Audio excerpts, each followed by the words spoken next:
నమస్తే, welcome to our channel. Parakamani కేసులో కీలక పరిణామం చోటు చేసుకుంది. మరి ఈ కేసులో నిందితుడైనటువంటి రవికుమార్ ఆస్తుల వివరాలన్నిటినీ కూడా సీల్డ్ కవర్లో సిట్ అధికారులు హైకోర్టుకు సమర్పించారు. మరి ఈ కవర్లో ఏం ఉంది తెలుసుకునే ప్రయత్నం చేద్దాం. దీన్ని విశ్లేషించడానికి మనతో పాటుగా ఉన్నారు సీనియర్ జర్నలిస్ట్ సత్యమూర్తి గారు.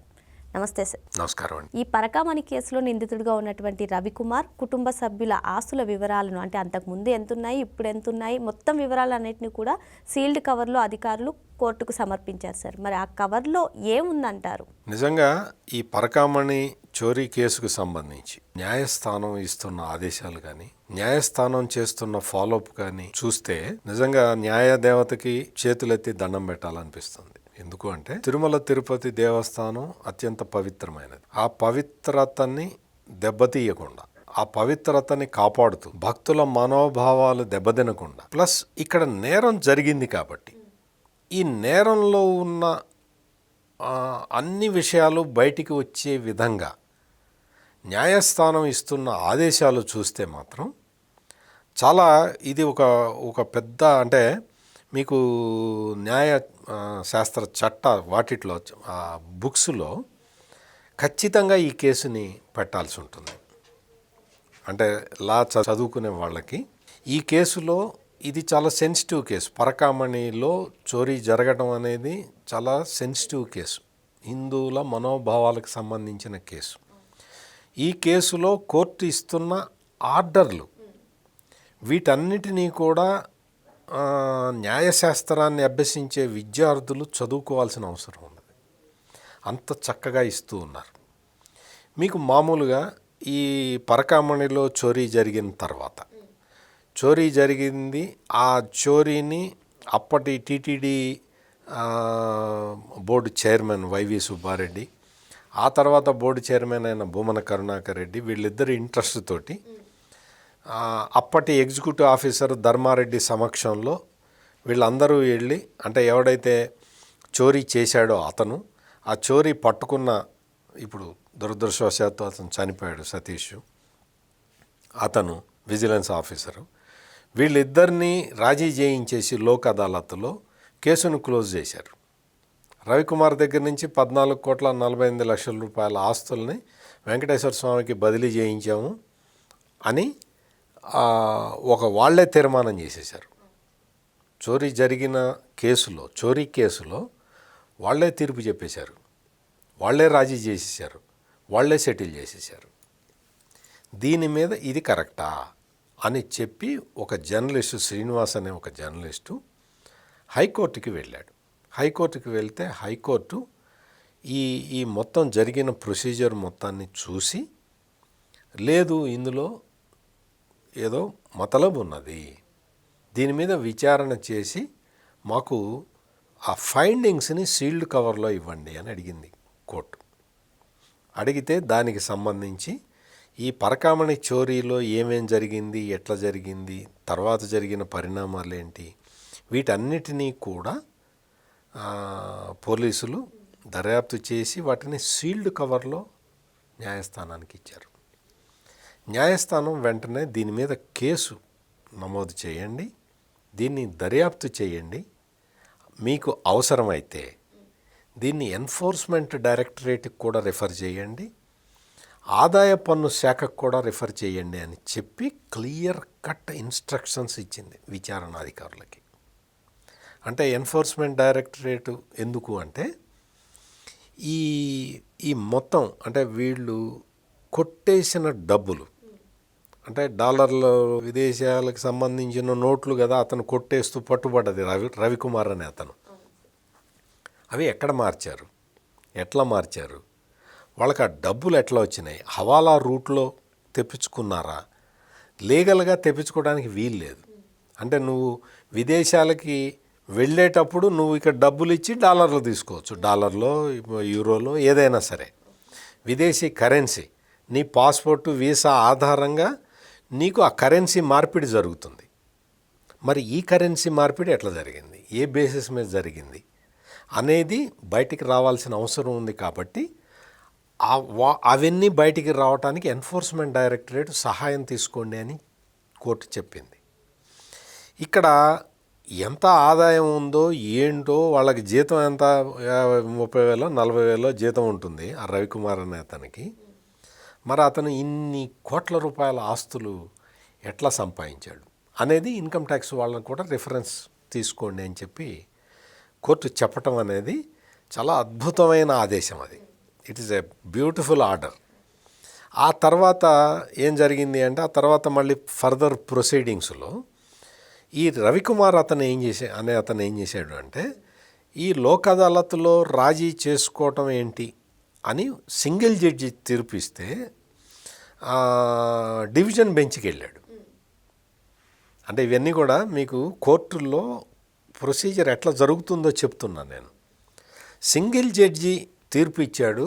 ఈ సింగిల్ జడ్జి ఇచ్చిన తీర్పు, అది ఆల్రెడీ సెటిల్ అయిపోయిన కేసు, మళ్ళీ విచారణ ఎట్లా జరిపిస్తారు, ఆ సింగిల్ జడ్జి ఇచ్చిన ఆదేశాలని మీరు నిలిపివేయండి అని చెప్పి అతను డివిజన్ బెంచ్కి వెళ్ళాడు.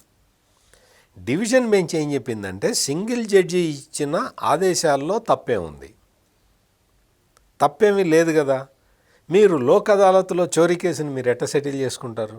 నో, సింగిల్ జడ్జి ఆర్డర్ని మేము సపోర్ట్ చేస్తున్నాం అని చెప్పి డివిజన్ బెంచ్ చెప్పింది. ఆ తర్వాత ఆ డివిజన్ బెంచ్ ఎప్పుడైతే ఫైనల్ ఆర్డర్ ఇచ్చేసిందో అప్పుడు ప్రొసీజర్ స్టార్ట్ అయింది. ఆ తర్వాత ఏం జరిగింది అంటే, న్యాయస్థానం ఆదేశించింది ఈ రవికుమార్ ఆస్తులు ఏంటి, అంతకు ముందు ఎన్ని ఉన్నాయి, పరకామణిలోకి అతను రావటం మొదలైన తర్వాత ఎన్ని పెరిగినాయి, ఆ తర్వాత ఎన్ని ఎవరెవరికి ట్రాన్స్ఫర్ చేశాడు అనేది మాకు సీల్డ్ కవర్లో మాకు ఇవ్వండి అని చెప్పి అడిగితే, అది కనుక్కోవడం పెద్ద కష్టమైన పనేం కాదు. ఎందుకు అంటే, రవికుమారు ఆస్తులు అంతకు ముందర ఎన్ని, ఉద్యోగంలో చేరే నాటికి ఎన్ని, ఉద్యోగంలో చేరిన తర్వాత ఎన్ని, ఉద్యోగంలో చేరిన తర్వాత పరకామణిలో ఈ డ్యూటీకి వస్తున్నప్పుడు ఎన్ని, ఈ జగన్మోహన్ రెడ్డి ముఖ్యమంత్రిగా ఉన్న 5 సంవత్సరాల కాలంలో ఎంత పెరిగినాయి అనేది లెక్క తీయటం పెద్ద విషయమే కాదు. ఆ తర్వాత పరకామణి చోరీలో రాజీ తర్వాత అతని ఆస్తుల్ని ఒక 14,48,00,000 రూపాయలు వెంకటేశ్వర స్వామికి రాసిన మాట ఓకే. ఇవి కాక ఇంకేమి ఆస్తులు ఇంకెవరెవరికి బదిలీ అయినాయి ఇవన్నీ చెప్పమని అడిగింది కోర్టు.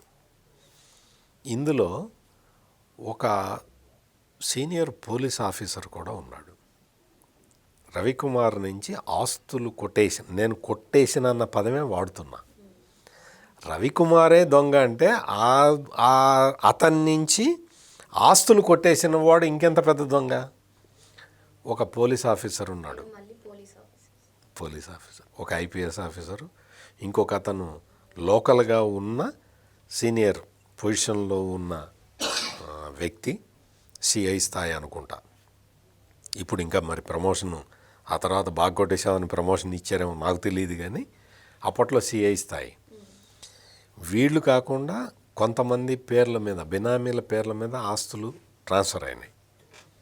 ఆ ఆస్తులు ఎవరి మీద ట్రాన్స్ఫర్ అయినాయి అనేది కూడా పోలీసులు దర్యాప్తులో కనుక్కొని అవన్నీ కూడా న్యాయస్థానం ముందర ఉంచారు. న్యాయస్థానం అవన్నీ చూసిన తర్వాత చక్కటి ఆర్డర్, మరొక చక్కటి ఆర్డర్ని ఇచ్చింది. ఏంటి అంటే, వీటి మీద సపరేట్ కేసులు ఫైల్ చేయండి, సపరేట్ ఎఫ్ఐఆర్. అంటే ఒకటే నేరం, కానీ ఈ నేరంలో రకరకాల కేసులు ఉన్నాయి. ఒకటి పరకామణిలో చోరీ, అది థెఫ్ట్ కేసు. ఆ తర్వాత ఆ నోట్లని మార్చుకోవటం, ఆ తర్వాత పట్టుబట్టం, ఆ తర్వాత ఈ ఆస్తులని అంటే లోక్ అదాలత్లో సెటిల్ చేసుకోవటం, ఆస్తులని బదలాయించటం, ఈ రవికుమార్ అనే అతను ఆస్తుల్ని కొనుగోలు చేయటం, వాటిని ట్రాన్స్ఫర్ చేయటం, ఈ ట్రాన్స్ఫర్ చేసిన ఆఫీసర్లు ఎవరెవరు, పాలిటీషియన్లు ఎవరెవరు అనేది తేల్చటం, ఇవన్నీ కూడా బయటికి తీసుకురావాల్సిన అవసరం ఉంది. కాబట్టి ఒకే నేరంలో డిఫరెంట్ ఎఫ్ఐఆర్లు ఫైల్ చేయండి అని చెప్పి కోర్టు చెప్పటం అనేది నిజంగా ఈ ఆదేశాలు ఇచ్చిన జడ్జికి మనం నిజంగా సాల్యూట్ చేయాలి. ఎందుకు అంటే, ఎక్కడా కూడా ఎక్స్ట్రా ఓవర్ టోన్స్ తోటి ఆర్డర్స్ ఇవ్వకుండా భక్తుల మనోభావాలని దృష్టిలో ఉంచుకొని కేసుని ఈ విధంగా డీల్ చేసుకోండి అని చెప్పటం అనేది అది నిజంగా న్యాయ వ్యవస్థ గొప్పతనానికి గుర్తుగా నిలబడుతున్నది. ఇప్పుడు ఈ పరకామణి కేసుకి సంబంధించి ఈ రకరకాల నేరాలు ఉన్నాయి. ఇందులో ఒక మెయిన్ చోరీ నేరం, మెయిన్ నేరానికి యాన్సిలరీ నేరాలు చాలా ఉన్నాయి, అంటే అనుబంధ నేరాలు. ఈ అనుబంధ నేరాలన్నిటికీ కారణం ఈ ప్రధాన చోరీ కేసు. రవికుమారు ఆ తర్వాత మధ్యలో వెళ్ళి నేను అసలు గవర్నమెంట్ ఎంప్లాయీని కాదు, నేను గవర్నమెంట్ ఎంప్లాయీని కాదు కాబట్టి నా మీద అవినీతి నిరోధక శాఖ కేసు పెట్టడం తప్పు అని కోర్టుకు వెళ్ళాడు. అవన్నీ కాదులే, నువ్వైతే ఎంప్లాయీవే కదా, నువ్వైతే పరకామణిలో డ్యూటీకి వెళ్ళావు కదా, నీ మీద కేసు ఉంటుందని చెప్పింది కోర్టు. అంటే ఈ నేరం నుంచి తప్పించుకోవటానికి ఎన్ని రకాల ప్లాన్లు వేశారో వీళ్ళు చూడండి. నేను అనుకోవటం రవికుమార్కి ఇన్ని తెలివితేటలు ఉంటాయని నేనైతే అనుకోను. ఎగ్జాక్ట్లీ, రవికుమార్కి ఇన్ని తెలివితేటలు ఉంటే ఉండొచ్చు, ఇన్నిసార్లు కోర్టుకి వెళ్ళే అంత డబ్బులు ఉంటాయో ఉండవో నాకు ఐడియా లేదు. అతనికి లీగల్ అంటే అతని దగ్గర ఉన్న అతను ఒక వీడియో రిలీజ్ చేశాడు. ఆ వీడియోలో ఏం చెప్పాడు, నా దగ్గర ఉన్న సర్వస్వం ఇచ్చేశాను అన్నాడు. మరి నువ్వు సర్వస్వం ఇచ్చేసినప్పుడు ఇన్నిసార్లు కోర్టుకి ఎట్లా వెళ్తున్నావు, ఇన్నిసార్లు పెద్ద పెద్ద అడ్వకేట్లను ఎట్లా పెట్టుకుంటున్నావు అనేది ఒక డౌట్. అంటే ఇవన్నీ కూడా ఏంటంటే మన డౌట్లు, మనకు వస్తున్న డౌట్లు. నువ్వు ఇన్నిసార్లు ఇన్ని రకాల పిటిషన్లు వేసి కోర్టులను అప్రోచ్ అవుతున్నావు అంటే నీ వెనక అదృశ్య శక్తులు లేకుండా నువ్వు ఇదంతా చేయగలుగుతావా? ఇది ప్రధానమైన ప్రశ్న. ఈ ప్రశ్నకి సమాధానం రావాల్సి ఉంది.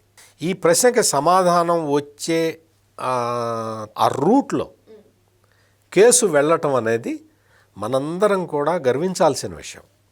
మన న్యాయ వ్యవస్థ ఇంత పకడ్బందీగా ఉన్నది అని మనం పొంగిపోవాల్సిన విషయం.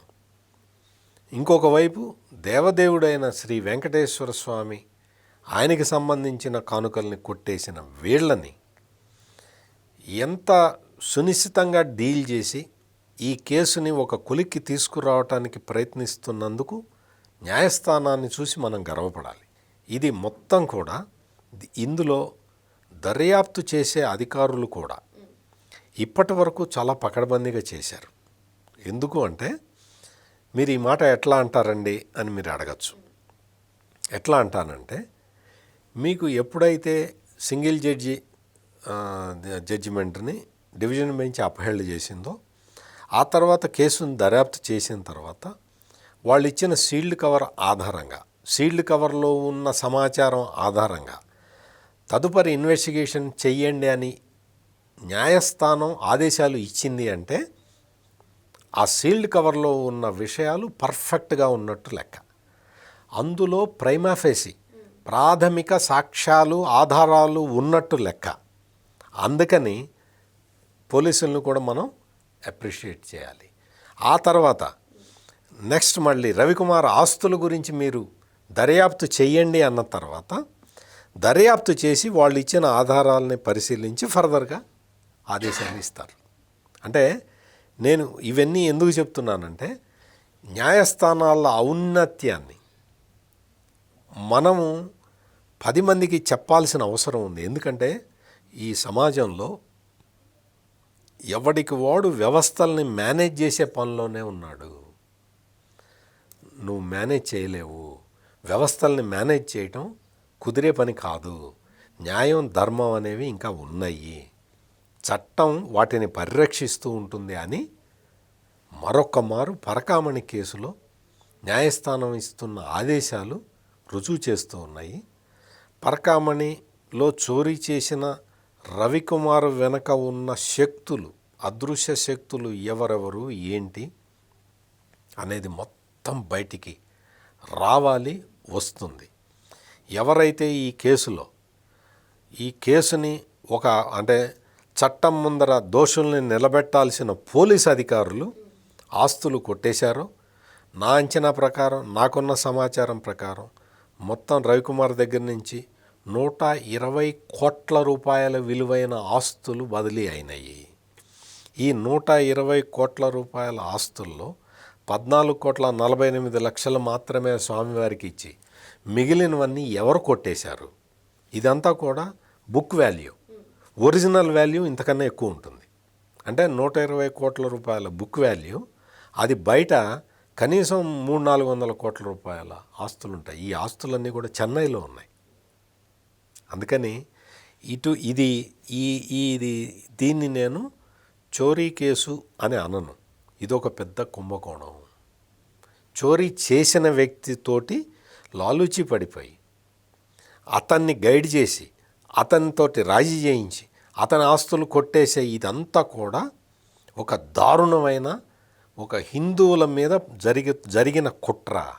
ఆ తరహాలోనే ఈ కేసును చూడాల్సిన అవసరం ఉంది. అందుకని స్వామివారి డబ్బులు కొట్టేసిన వాడు ఎవడైనా సరే, వాడు ఎంత పెద్దవాడైనా సరే, ఎంత స్వామివారి కన్నా అయితే గొప్పవాళ్ళు కాదు కదా, స్వామివారి కన్నా పెద్దవాళ్ళు అయితే కాదు కదా, ఖచ్చితంగా వాళ్ళకి తగిన శిక్ష పడాలి. ఆ డైరెక్షన్లో కోర్టు ఆదేశాలు వస్తున్నందుకు, కోర్టు ఆదేశాలు చాలా స్పష్టంగా ఇస్తున్నందుకు, కోర్టు ఆదేశాలని చాలా స్పష్టంగా దర్యాప్తు చేస్తున్నందుకు న్యాయ వ్యవస్థని, పోలీసు వ్యవస్థని వాళ్ళకి అంటే అభినందించడం అనేది చాలా చిన్న మాట. వాళ్ళకి సాల్యూట్ చెప్పాలి. మరో అంశంతో మళ్ళీ కలుద్దాం. Thank you sir. నమస్కారం.